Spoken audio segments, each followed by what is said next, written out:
Student, welcome to Biobits channel.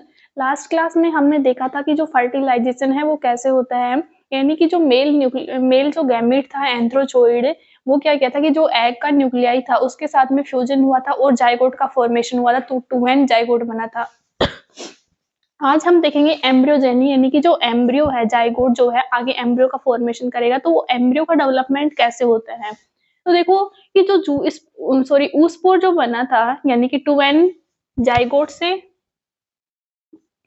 To N zygote ऊस्पोर अब क्या करेगा कि जो इसका न्यूक्लियाई है ऊस्पोर का, ये क्या करेगा कि डिवीजन करेगा न्यूक्लियाई। तो पहले तो ये साइज में इनलार्ज होगा, तब तक इनलार्ज कहाँ पे होगा कि जो ओव्यूल था उसके अंदर फीमेल गैमेटोफाइट बना था। फीमेल गैमेटोफाइट के अंदर हमने देखी थी आर्चिगोनियम की स्ट्रक्चर देखी थी। आर्चिगोनियम में बनी थी एग सेल्स या एग न्यूक्लियाई बना था। तो वहां पर क्या करेगा कि ये जो साइज है इस अपना इंक्रीज करेगा आर्चिगोनियल चैम्बर वाली कैविटी के अंदर। वहां पर फिर क्या करेगा कि इसका जो न्यूक्लियाई होगा वो डिवाइड करेगा, दो न्यूक्लियाई बनेंगे। फिर क्या इसका जो न्यूक्लियाई है मल्टीपल डिवीजन करता रहेगा, तो ऐसे करके फ्री न्यूक्लियाई बनेंगे। और जब फ्री न्यूक्लियाई काफी सारे न्यूक्लियाई बन जाते हैं तो सेंटर में एक वैक्यूल बनेगी। सेंटर में एक वैक्यूल बनने से जो न्यूक्लियाई होते हैं वो पेरीफेरी साइड में चले जाएंगे। उसके बाद में क्या होगा कि ये जो न्यूक्लियाई हैं इनके चारों ओर सेल वॉल का फॉर्मेशन होने लगेगा।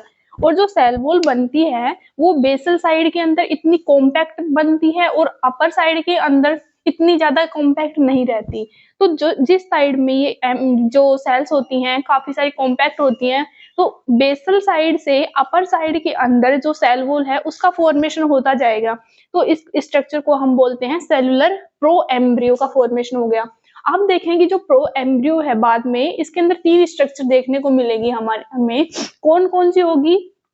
अपर, मिडिल और बेसल। अपर वाली जो साइड होगी उसको बोल देते हैं होस्टोरियल रीजन, मिडिल में होती है सस्पेंसर, और जो बेसल साइड होती है वो होती है एम्ब्रियोनल रीजन। अब ये जो एम्ब्रियोनल जो रीजन होता है यही मेनली एम्ब्रियो का फॉर्मेशन करके जाएगा, मेन पार्ट होता है ये एम्ब्रियो का। तो अब इसके अंदर क्या होगा कि मिड वाला जो सेंटर में जो एरिया होगा वो तो कम डिवाइड करेगा, और जो पेरिफेरी वाला एरिया जो होगा वो ज्यादा डिवाइड करेगा, मल्टीपल डिवीजन होंगे उसके अंदर। तो एक स्ट्रक्चर बनेगी जिसमें क्या क्या देखने को मिलेगा। जो जिस एरिया ने ज्यादा ग्रोथ की थी या मल्टीपल डिवीजन किए थे उसको बोल दिया कोटलीडन। इसके ऊपर की साइड में एक एरिया प्रेजेंट होता है जिसे बोलते हैं प्लूम्यूल, और सबसे ऊपर वाला जो रीजन होता है जो सस्पेंसर के पास में प्रेजेंट रहता है उसे बोलते हैं रेडिकल। अब देखें तो जो एम्ब्रियोजेनी है उसके अंदर क्या कौन कौन से डेवलपमेंट देखने को मिलेंगे हमें। एम्ब्रियो का डेवलपमेंट होगा, सीड बनेगा, और जर्मिनेशन ऑफ सीड का जर्मिनेशन कैसे होगा। तो देखो एम्ब्रियो का जब डेवलपमेंट देखा तो कहाँ पे हो रही है? आर्चिगोनियम में। ये साइकस प्लांट में अगर देखें तो जो फीमेल गैमेटोफाइट था उसके अंदर जो आर्चिगोनिया है वो दो प्रेजेंट थी, ऊपर वाली साइड में ही।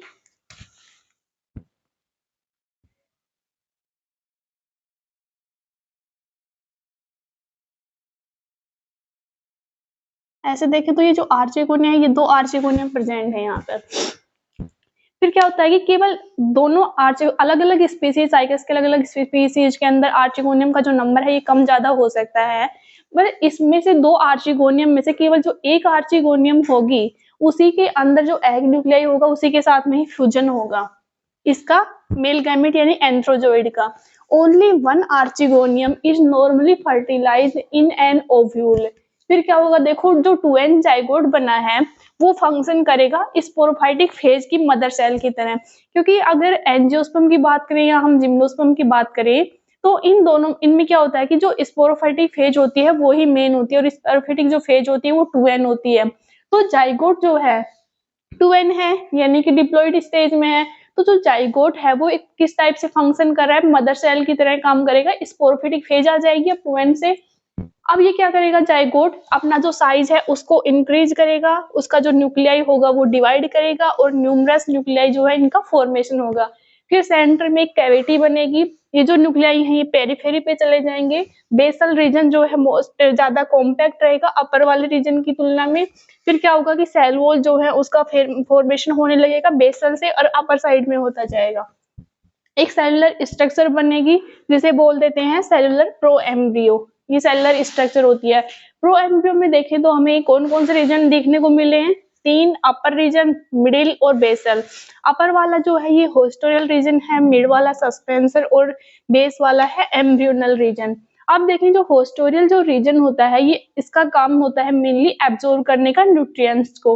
न्यूट्रिएंट्स को कहाँ से एब्जॉर्ब करेगा कि जो माइक्रोपाइल जो एंड होता है इधर की साइड में, तो यहाँ से ये न्यूट्रिएंट्स जो उनको एब्जॉर्ब करेगा और जब एम्ब्रियो का डेवलपमेंट हो रहा होगा तो उस टाइम पर ये इनको डेवलपमेंट के टाइम पर ये जो न्यूट्रिशन होते हैं उनको प्रोवाइड करवा के जाएगा। अब देखें हम सस्पेंसर की, तो जो सस्पेंसर है ये सबसे ज्यादा इलोंगेटेड है और कोल्ड रीजन होता है। ये क्या काम करता है कि जो एम्ब्रियो है उसको पुश करता है कि इसमें जो फीमेल गैमेटोफाइट है इस वाले रीजन के अंदर। फिर देखें जो एम्ब्रियोनल रीजन है इसकी बात करें तो एम्ब्रियोनल जो रीजन होता है ये क्या काम करता है, मेन पार्ट होता है कि एम्ब्रियो का डेवलपमेंट यही करा के जाएगा। तो देखें तो एम्ब्रियो का जो डेवलपमेंट होता है लगभग इसको कंप्लीट होने में 1 ईयर का टाइम लग जाता है। अलग अलग स्पीसीज में कुछ अलग हो सकता है जिम्नोस्पर्म में, तो बट साइकस जो होता है इसमें लगभग 1 ईयर लगते हैं। पाइनस में देखेंगे कितना टाइम लगता है। देखो तो फिर क्या होगा कि रेडिकल, अब इसकी स्ट्रक्चर देखें तो जब एम्ब्रियो का डेवलपमेंट होगा तो मिडिल वाला जो एरिया है वो कम डिवाइड करेगा, पेरिफेरी वाला ज्यादा डिवाइड करेगा। तो एक स्ट्रक्चर हमें देखने को मिलेगी एम्ब्रियो के अंदर रेडिकल, दूसरी प्लूमिल और 2 कोटलिडन होंगे। कुछ स्पीसीज होती हैं जैसे सर्सिनेलिस हो गया साइकस की, तो उसके अंदर 3 कोटलिडन भी देखने को मिलते हैं। और जरूरी नहीं है कि जो दोनों कोटलिडन हैं ये इक्वल साइज के ही बने। ये हो गया एम्ब्रियो का डेवलपमेंट। अब देखेंगे सीड का डेवलपमेंट में क्या क्या होगा। अब देखेंगे जो सीड है उसका डेवलपमेंट कैसे होता है। तो जो सीड है वो किससे बनेगा, जो ओव्यूल है, ओव्यूल क्या बनाएगा आगे चल करके सीड का फॉर्मेशन करेगा। तो ovule transformed into seed after fertilisation. तो फर्टिलाइजेशन के बाद में क्या हो जाएगा, ओव्यूल जो है वो सीड बना लेगा। अब देखिए जो मैच्योर सीड होता है वो ग्रीन दिख सकता है, सॉरी रेड कलर का होगा, ऑरेंज, डार्क ब्राउन कलर का हो सकता है। फिर देखिए जो सीड्स है ये सराउंडेड होता है सीड कोट के द्वारा। अब जो सीड कोट है वो कौन बनाकर जाएगा, जो इंटेगुमेंट था, ओव्यूल, ओव्यूल के चारों ओर प्रेजेंट था इंटेगुमेंट। अब ये जो इंटेगुमेंट है ये आगे चल करके क्या बना लेगा, सीड कोट बना लेगा और जो ये ओव्यूल है ये सीड का फॉर्मेशन करेगा। अब इंटेगुमेंट की स्ट्रक्चर में अगर हम देखें तो इंटेगुमेंट जो है इसके अंदर 3 लेयर देखने को मिलेंगे। कौन कौन सी होंगी, outer fleshy layer, middle stony layer और इनर फ्लैसी लेयर। जो आउटर फ्लैसी लेयर होगी वो फर्टिलाइजेशन के बाद में सार्कोटेस्टा बना लेगी। सार्कोटेस्टा लेयर होगी सीड कोट की एक लेयर है। फिर मिडिल जो स्टोनी लेयर होती है ये स्क्लेरोटेस्टा का फॉर्मेशन करेगी और जो इनर फ्लैसी लेयर होगी वो थिन होगी या फिर पैप्रिक टाइप की होगी। देखो जो ओव्यूल है किसने बना लिया, सीड। सीड के चारों ओर क्या होना चाहिए, सीड कोट होना चाहिए। तो ओव्यूल के बाहर कौन सी स्ट्रक्चर थी, इंटेगुमेंट थी। इंटेगुमेंट की 3 लेयर, इनर वाली होगी, मिडिल वाली होगी और एक आउटर लेयर होगी। तो आउटर लेयर जो होगी इंटेगुमेंट की वो फर्टिलाइजेशन के बाद में सीड कोट की सार्कोटेस्टा का फॉर्मेशन करेगी। मिडिल वाली जो होगी स्क्लेरोटेस्टा बनाएगी और इनर जो लेयर होगी इंटेगुमेंट की वो थिन या पेप्री टाइप की होगी। अब देखो कि जो सीड कोट बना है ये सीड कोट ये स्वीट होता है टेस्ट के अंदर। ये क्या काम करता है कि जो बर्ड्स हो गई या फिर एनिमल्स हैं उनको अट्रैक्शन का काम करेगा। फिर देखो जो seed of cycas represent 3 generation. तो 3 जनरेशन कौन कौन सी वो रिप्रेजेंट करके जाता है कि ये जो सीड कोट है, सीड कोट बना है इंटेगुमेंट से, तो ये क्या करेगा, फर्स्ट स्पोरोफिटिक फेज होती है। अभी हमने देखा था जो जाइगोट है ये स्पोरोफिटिक फेज होती है, पर वो स्पोरोफिटिक जो फेज होती है उसकी मदर सेल की तरह काम करेगी और ये होती है फर्स्ट स्पोरोफिटिक फेज। अब फिर देखो एंडोस्पर्म बनेगा। एंडोस्पर्म बना था यहाँ पे फीमेल गैमेटोफाइट को बोल देते थे एंडोस्पर्म। जो एंडोस्पर्म है वो गैमेटोफिटिक स्टेज हो गई और जो एम्ब्रियो बना है आगे चल करके सीड के अंदर एम्ब्रियो, तो एम्ब्रियो जो है न्यू जनरेशन या जो नेक्स्ट स्पोरोफिटिक जो स्टेज होगी उसको रिप्रेजेंट करके जाता है। तो हमें सीड के अंदर 3 स्टेज देखने को मिली हैं। दो स्पोरोफिटिक फेज हो गई, एक तो ओल्ड वाली हो गई, एक जो न्यू आगे बनने वाली है वो हो गई, और एक जो एंडोस्पर्म है वो गैमेटोफिटिक फेज हो गई।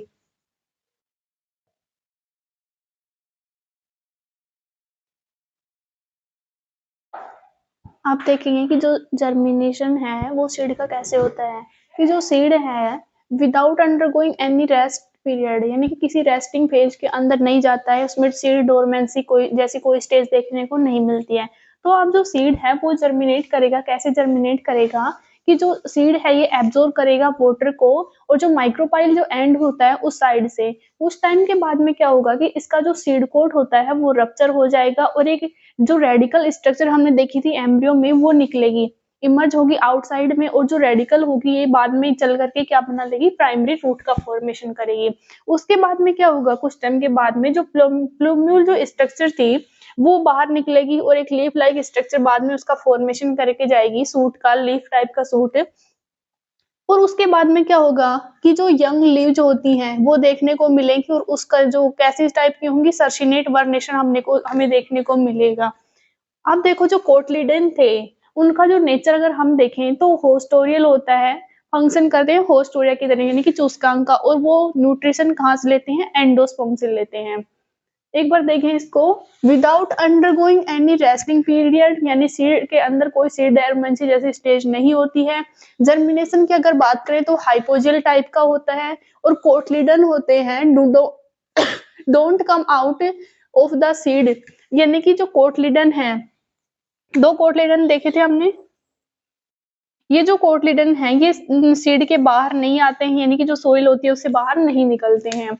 जो सीड है ये वाटर को एब्जॉर्ब करेगा माइक्रोपाइल एंड से, कुछ टाइम के बाद में जो सीड कोट होता है वो रप्चर हो जाएगा, फिर रेडिकल स्ट्रक्चर निकलेगी, ये जो रेडिकल होती है ये प्राइमरी रूट का फॉर्मेशन करेगी, प्लूम्यूल बनेगा, प्लूम्यूल जो है लीफ सूट का फॉर्मेशन करेगा, कुछ टाइम के बाद में क्या होगा कि सर्सिनेट वर्नेशन जो होता है लीफ का हमें देखने को मिलेगा। इस टाइप से जो साइकस प्लांट है उसको हमने कंप्लीट कर लिया कि उसके अंदर फर्टिलाइजेशन कैसे होता है, सीड जो है उसका जर्मिनेशन कैसे होता है। साइकस जो है ये प्लांट कंप्लीट हो गया। अब हमें आगे जो भी प्लांट आएंगे उनके अंदर अगर कुछ डिफरेंस देखने को मिलेगा फर्टिलाइजेशन या कोई भी जो फेज होगी स्पोरोफिटिक या फिर गैमेटोफिटिक, तो उनको देखेंगे, जो अलग पॉइंट होगा उसको नोट डाउन कर लेंगे हम, अगर सेम होगा तो उसको स्किप कर देंगे। Thank you for watching this video.